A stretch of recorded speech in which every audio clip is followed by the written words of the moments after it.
This is NDTV, and you're watching NDTV Prime.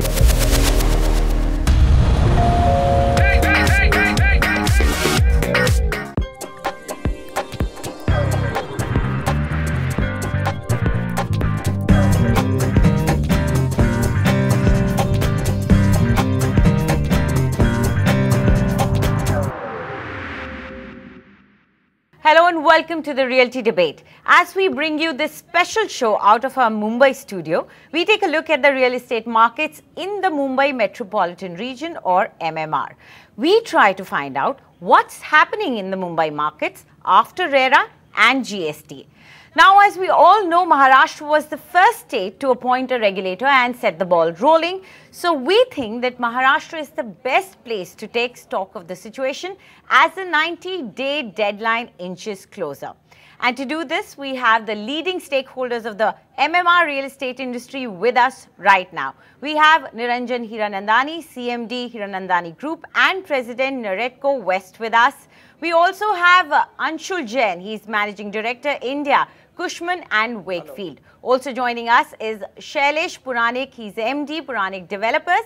And also in the studio with us is Sandeep Saad, Managing Director and Founder, Mumbai Property Exchange. Welcome to the studio, gentlemen. Welcome to this debate. Let's begin with you, Mr. Hiranandani. What do you think? Let's take a stock first, as we are saying. What do you think of the progress under RERA in Maharashtra? I think the regulator in Maharashtra, the MahaRERA, is run by a person who is Mr. Gautam Chatterjee, who's done a fantastic job.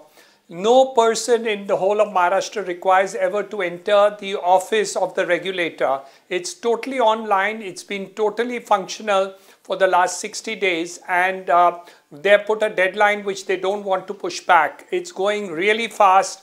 Of course, the developers are a little slow to put up all their projects. But anyway, I think it is the leading state in the entire country as far as Real Estate Regulation Act is concerned. Very positive in terms of progress under RERA. So, Shailesh, do you think in the next 15 or odd days, we will see better results as far as RERA is concerned, as far as registration is concerned? Absolutely. I feel because there are only 15 days, and as it has been clearly mentioned by Gautam Chatterjee sir time and again, that there will be no extension, and developers will have to register, and I am sure that everybody in their offices are busy working on their projects and preparing for uploading their projects, and I think these 15 days would be crucial, and since it's online, I think these registration will happen. Okay. So, Anshul, I would like your opinion on this as well. We've taken the developer's opinion, but what do you think? If you look at the progress under RERA, do you think, of course, we all know Maharashtra is probably doing the best and it's probably the most active, but do you think 15 more days and things will be better? Look, I mean, the way the regulator has worked in Maharashtra, I don't, and the messages that's coming out is it looks like there's no choice, right? If there's no choice, whatever needs to be done in the next 15 days, whether it's 24/7 working, etc., to get the projects registered, it'll have to be done. So from a developer perspective, as we sort of go around Mumbai and Maharashtra, we know there's a lot of activity and intention to get the registration done. And I know that a lot of offices are working overtime. And I'm pretty sure that we'll see a rise in registration by the time the deadline nears. Okay, so all positive sentiments. Sandeep, do you also have such positive sentiments? Absolutely. What I would like to say is that in 70 years of our being after independence, we are rebirth of the entire sector, so to say. After demonetization in November last year, we are now with GST and RERA. So it's like a complete new things for everyone. It's like a startup of everything as far as real estate for sure, because every developer has to rejig his entire books, understand the new laws, understand the new tax implications. It's just a complete new game.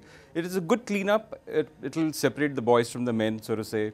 And I think it will create also a level playing field. So going forward, we'll have absolute good traction. And in coming, say, I would say 6 months more, there will be, I think, a slow pace. And I think starting from January next year onwards, I'm seeing a very, very bullish phase coming in. Okay, so you predict that January will probably the time when we'll see a let's say a bounce back. But Mr. Hiranandani, you know, I keep hearing this phrase, separating the boys from the men, and it's been, you know, said quite a few times in a lot of conclaves or any sort of conferences that I've gone to. But what do you think? Because the impact that we are seeing on the sales and the launches of RERA, this has been humongous. I mean, everybody was saying this is going to happen, but it is now really obvious. See, the situation is very simple.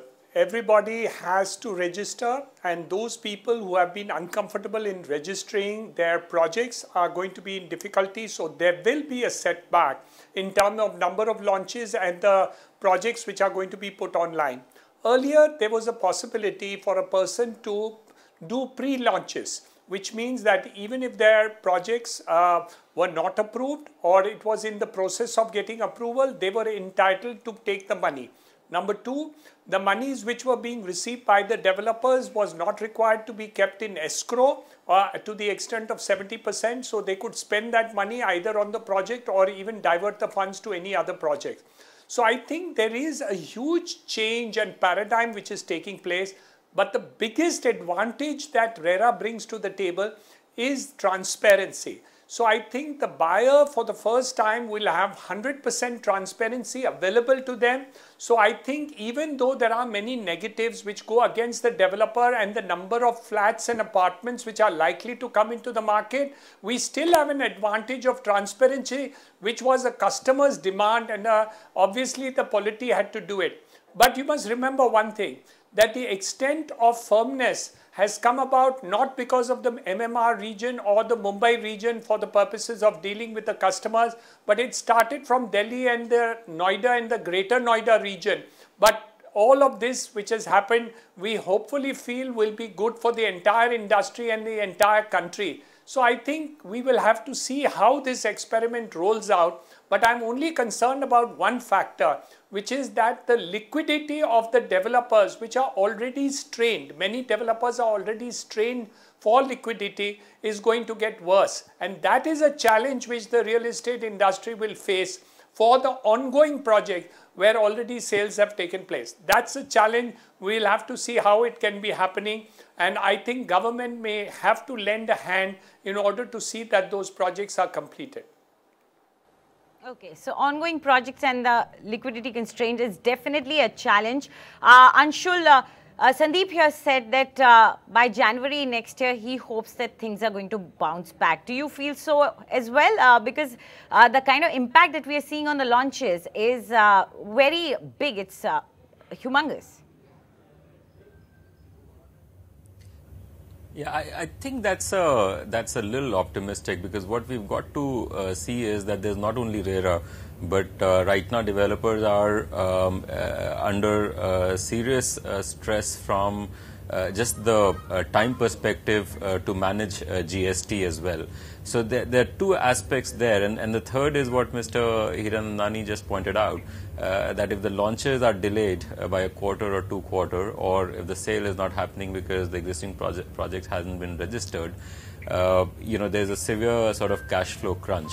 And what is really going to happen is there's going to be rebalancing of this sector in the next 6-9 months, where the sort of so-called boys, you know, as we keep saying that they're going to get separated from men, but I think so-called sort of, let's say, the smaller developers are likely to consolidate with larger developers, or consolidate their project with larger developers who have the wherewithal to launch it. So I think there's going to be a lot of hectic activity in the next 6-9 months internally to understand both RERA and GST, and externally to figure out who has the ability to take some of these projects forward and deliver. So I think this year, rest of this year is about that. You know, probably as the sector understands the impact of these two elements, we'd probably see some level of activity returning in the market in 2019. But sorry, 2018. But come January 2018, I don't expect that the market's going to bounce back and everything's going to be hunky-dory. Having said that, I think the launches are definitely going to decrease, and over the next sort of 12 months, I expect the result of that actually in perhaps the pricing getting supported and maybe getting an uplift in pricing, which has been pretty flat or down over the last 5 or 6 years. So that's good news for the industry overall, I think. Good news for the industry maybe, but bad news for the buyers. Shailesh, if only we could get a window into a developer's mind and see what they're going through, what kind of challenges are you facing as far as RERA compliance is concerned, or for that matter GST also? Right now it's a very troubling time for you. You have to really pull up your socks and get compliant, get into the streamlined mode. So what challenges are you facing? I feel when you're talking separating boys from men, I think if you are a good boy today, if you are a studying boy today, it's like going back to basics. It's like going back to the textbooks. Most of my organizations, people, including myself, are studying the new laws, studying the new implications of GST and RERA. It's like if you do your homework well, if you pass your exams well today, if you are compliant well today, then you will emerge as a good man. So if you have to be a good man in the future in the real estate industry, you have to be a good boy today. You have to be a studious boy today. And I think that's what we all are trying to do. We are all trying to prepare ourselves well. We are all trying to do our homework well. What is the impact of RERA? How to be compliant? What is the impact of GST? And everything is online now. Even GST, everything is online. RERA, everything is online. So you have to be very, very particular in what kind of data you upload. You have to be doubly sure when you are doing that.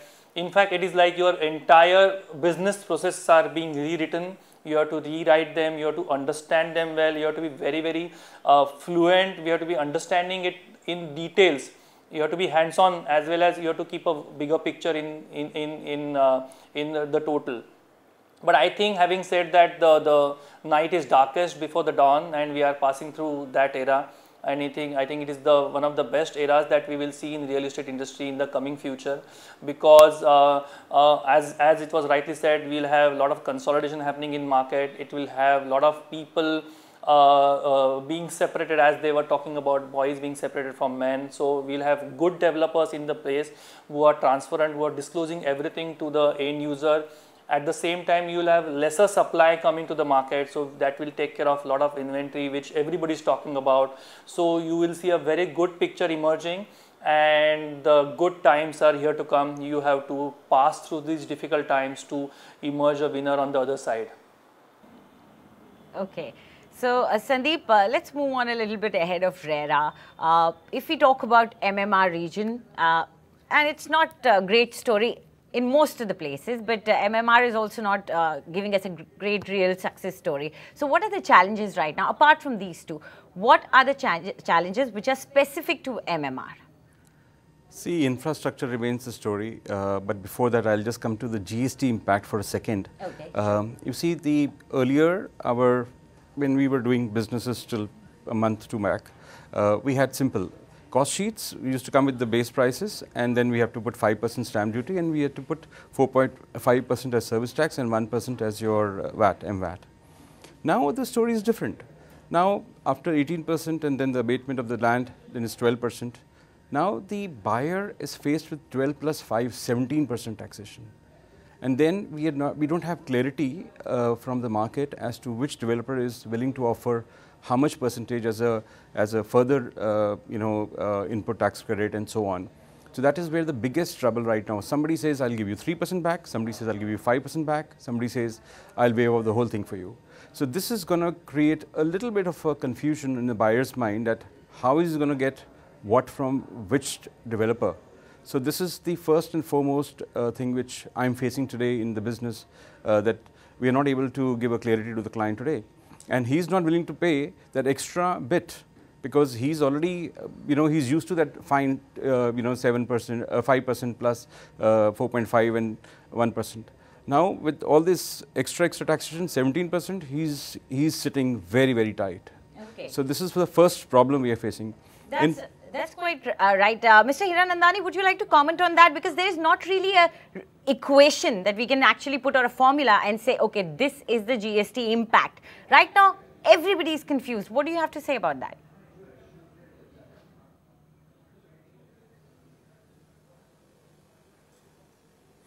No, I think it's very clear. You see, what has happened is that there is no abatement for land cost, which was originally done in the case of service tax, and a composition scheme which was done for the purposes of VAT. Now, when we come to GST, the overall thing is that there is no abatement for land during the under construction cost of this thing. So obviously there's going to be an inflation for the purposes of under construction properties, which according to me is about 3.5% for the purposes of affordable housing and may go up to 5.5% for the purposes of luxury and other expensive housing where the land cost is higher. So this is definitely going to happen. The question, of course, here will be whether the absorption of these incremental taxes is going to be borne by the customer by an increase in price, or will it be borne by the developer? According to government, the intention is to make it revenue neutral, which according to us is not correct. But in reality, there is some inflation. Now, whether this will be passed on to the customer or not, I think negotiation or things and calculations will take place. And I'm afraid that there may be in some cases some litigation also. But by and large, I think our initial calculation shows up that the incremental cost in terms of housing will range between 3.5% to 5.5%. Okay. So you are giving a number here, at least a range of the number. So Anshul, do you agree with that? Because there is a lot of confusion and we've been trying to speak to a lot of developers and experts, tax experts, but nobody wants to actually pin down a number here and the effect that that's going to be there on the buyer. I think the general consensus is that there will be a marginal increase in taxation. Now, whether that will be accepted or absorbed by the developer buyer is completely a separate question. But you're absolutely right. I mean, I can only concur that, right now, I don't think we have a consensus in the market as to what is that number. The only consensus is that there would be a general increase. Okay. So, I think RERA, GST, these are the main ones that we've been talking about, but there are other issues of the MMR region, as I was earlier mentioning. So, Shailesh, quickly, if you think that there is something that you would like to point out in specific to MMR region, because every area, every city has its own challenges. Like Mr. Hiranandani was saying, NCR region had its own trust issues. What about MMR? So I think MMR has been, if you compare to NCR, it has been a very compliant, and then the delays that have been seen in MMR region are nothing compared to the delays that we have been seeing in NCR region. But having said that, there are other issues also. I think somebody also mentioned about the infrastructure. We have these important train lines and the important road networks, but I think they need to be strengthened much more than what we have. If you look at just go back, and I think we have not added much to our train lines after the British left. So it is so much waiting to be done there. MMR has large amount of land parcels which we can cater to the increasing demand from the end user. But I think what we need to do is open up those hinterlands, open up those land parcels, and only thing that is possible is by way of increasing the infrastructure, building your roads, and having a good train network, having good metro network. If you do that, I think there will be a rationalization in prices. What will happen is, if you take a simple example, if from the center of the Mumbai, say from BKC, if you can reach Karjat, today it is 2.5 hours. If you start reaching in 1 hour, then people would want to stay in Karjat and work in BKC if they can reach in 1 hour. And what we want to do for that is having a good infrastructure, having a good train or a metro network. Then that opens up the entire area, say for example near Karjat or near say Bhainder and a couple of these places. Once they open up, it will automatically, the people will want to shift to that area. It will automatically bring down the pressure on some of those areas like extended suburbs or central Mumbai, or some of the areas like Nomi Mumbai, Thane, or even Kandivali, Borivali, that side area. So this kind of rationalization is very important. When you are planning, you need to plan that the center of the city shifts. If the center of city is shifting, for example, there was a talk about BKC shifting to some other parts, then new business district coming up. So then you are creating these new areas where people can work, and then the area around that gets developed. So I think MMR has good amount of land parcel. I think what we need to do is a smart planning and an investment on infrastructure front, and I think that will going to give us back so much in dividends if we do that. So before I move on to other guests, I think Mr. Hiranandani, you have something to say here. Yeah, I think if I look right, Mr. Devendra Fadnavis has a very big ambitious plan as far as MMR is concerned. First of all, we have the Navi Mumbai airport, which has already been privatized, and that work is already started at the airport. Second, the cross harbour bridge connectivity to the mainland to Navi Mumbai, and that is already being tendered and is likely also to be given by the end of the year. The third is Mr. Suresh Prabhu, the railway minister, has said that the high-speed railway corridor is coming up to Panvel from VT. So that is going to be an improvement. And second, from Panvel to Karjat, which is now a freight corridor, will become a passenger corridor within the next period of 2.5 to 3 years.